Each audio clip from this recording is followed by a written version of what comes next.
Let's talk about how much he's worth present day.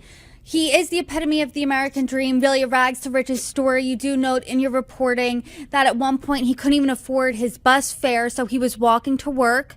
Now he's a multi-millionaire. How much is he worth? He is worth $4 million, which it's a cozy nest egg. Is it going to afford travel on, super luxe yachts and private airplanes? No. Most of that money is tied up in his pension. Federal judges are, if they've served a certain year on the bench and they reach a certain age, they're able to collect their annual salary for the rest of their lives. And Clarence Thomas has met both of those qualifications. So most of his money is the result of what we value his pension at, and also his home. So it's really tied up in those two areas. In his disclosures, he did mention an IRA and some other smaller investments, but it's not like this is liquid money that he could go out and spend. So it's comfortable. He's doing all right. It is a far path from where he started off with. It's impressive.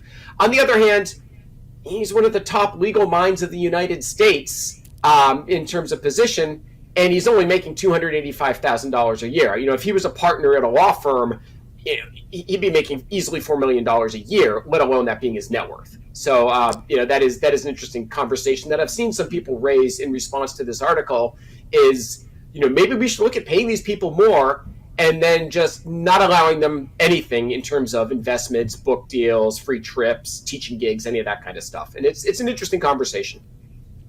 And that brings up some ethical concerns that Justice Thomas really found himself embroiled in 2023. He had a tough year in 2023. Can you walk us through it? Yeah, ProPublica had a whole series of reporting out there that he was getting free trips from Harlan Crow, who's a Texas millionaire. Subsequent articles pointed out that Crow was actually his mother's landlord, bought a bunch of homes around where Thomas grew up. He paid for Thomas's son's tuition.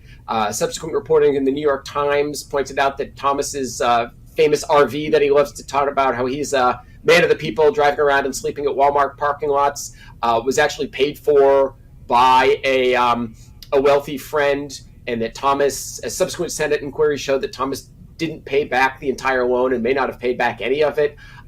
So yeah, there's a lot of questions about who Clarence Thomas's friends are, why they are so generous to him, and what they might be getting in return for it. You wrapped that up perfectly in your report. You write this: 50 years on the government payroll hasn't provided Thomas enough money to buy a yacht or airplane. Fortunately for him, he has rich friends. So when your team was looking at all the other justices, do his ethical concerns here raise the most red flags? Do the other justices have these types of rich friends that help them out like Thomas seems to have? It's a great question. We don't know.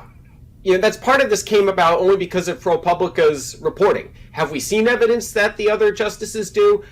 They reported that Justice Alito went on a fishing trip with a very wealthy friend.